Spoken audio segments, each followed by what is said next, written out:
عظیم شان اور مقام والی کتاب ہے۔ یہ صرف دو گٹوں کے درمیان بند چند کاغذوں کا نام نہیں ہے، بلکہ یہ پوری کائنات سمیٹے ہوئے ہے، پوری کائنات کی تمام مخلوقات کا طرز زندگی سمیٹے ہوئے ہے۔ یہ قرآن راہ ہدایت ہے، یہ قرآن ہدی للمتقین ہے، یہ قرآن زندگی گزارنے کا طریقہ دکھاتا ہے۔ لیکن یہ قرآن اتنی عظمتوں والی کتاب ہے کہ اس قرآن سے جو محبت کرتا ہے وہ بھی نجات پاتا ہے، اس قرآن سے جو اس کو گلے لگاتا ہے وہ بھی نجات پاتا ہے۔ اس قرآن کے ایک ایک حرف کو پڑھنے پر نیکی ہے، اس قرآن کے ایک ایک حرف کو سمجھنے پر نیکی ہے، اس قرآن کے ایک ایک حرف کو پڑھانے پر نیکی ہے، اس قرآن کو اٹھا کر چومنا یہ ثواب ہے، اس قرآن کے لیے غلاف بنا کر دینا یہ ثواب ہے، اس قرآن کے لیے رحم تیار کر کے دینا یہ ثواب ہے، اس قرآن کو پڑھنے والے سے محبت کرنا یہ ثواب ہے۔ یہ اتنی عظمتوں والی کتاب کہ جس کو پڑھنا بھی ثواب ہے، جس کو دیکھنا بھی ثواب ہے، جس کو پڑھانا بھی ثواب ہے، جس کو سمجھنا بھی ثواب ہے، جس کو سمجھانا بھی ثواب ہے، جس کو پڑھنے والا عظمت والا ہے، جس کو پڑھانے والا عظمت والا ہے، جس کو سیکھنے والا شان والا ہے، جس کو سکھانے والا شان والا ہے۔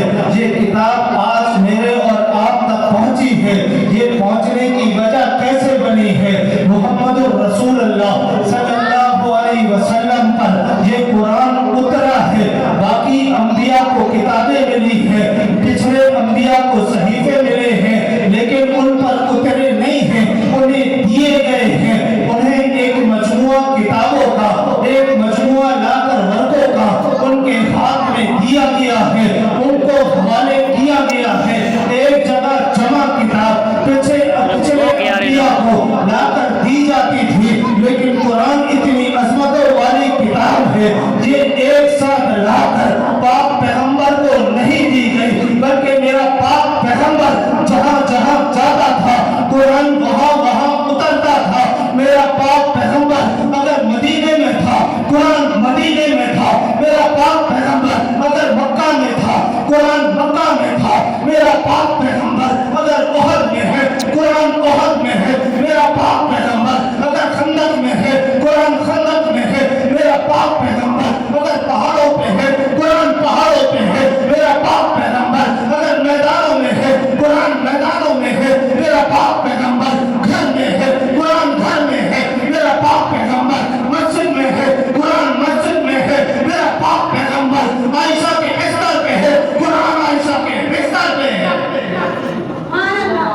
تمام انبیاء کو صحیفے اور کتابیں جمع کر کر لا کر دی گئی تھی، لیکن انبیاء کے بعد وہ کتابیں اور صحیفے سارے بٹ گئے تھے، سارے ٹوٹ گئے تھے، سارے ختم ہو گئے تھے، سب تبدیل ہو گئے تھے۔ لیکن میرے پاک پیغمبر پر جب قرآن اترا، تھوڑا تھوڑا کر کے اترا، جگہ جگہ پر اترا، لیکن جب سارے کا سارا اترا اور جمع ہوا، وہ ایسا جمع ہوا کہ اللہ کے پیغمبر نے وہ قرآن جن کے حوالے کیا، وہ قرآن کے محافظ تھے۔ میرے پاک پیغمبر نے قرآن جن کو پڑھایا وہ قرآن کے قاری تھے، میرے پاک پیغمبر نے قرآن جن کو سکھایا وہ قرآن کے عالم تھے، وہ قرآن کے مفسر تھے۔ میرے پاک پیغمبر سے قرآن لے کر سننے والے کون تھے؟ صحابہ تھے۔ میرے پاک پیغمبر سے قرآن لے کر پڑھنے والے کون تھے؟ صحابہ تھے۔ میرے پاک پیغمبر سے قرآن کو سیکھنے والے کون تھے؟ صحابہ تھے۔ میرے پاک پیغمبر پر ٹکڑوں میں قرآن اترا، جمع کرنے والے صحابہ تھے، سمیٹنے والے صحابہ تھے، محفوظ کرنے والے صحابہ تھے۔ میرے مغنہ میں 70 صحابہ کٹ گئے، لیکن قرآن محفوظ رکھا۔ صحابہ تپے انگاروں پر لیٹ گئے، لیکن قرآن محفوظ رکھا۔ صحابہ نے بچے قربان کیے، قرآن محفوظ رکھا۔ صحابہ نے ماں باپ قربان کیے، قرآن محفوظ رکھا۔ صحابہ نے کاروبار قربان کیے، قرآن محفوظ رکھا۔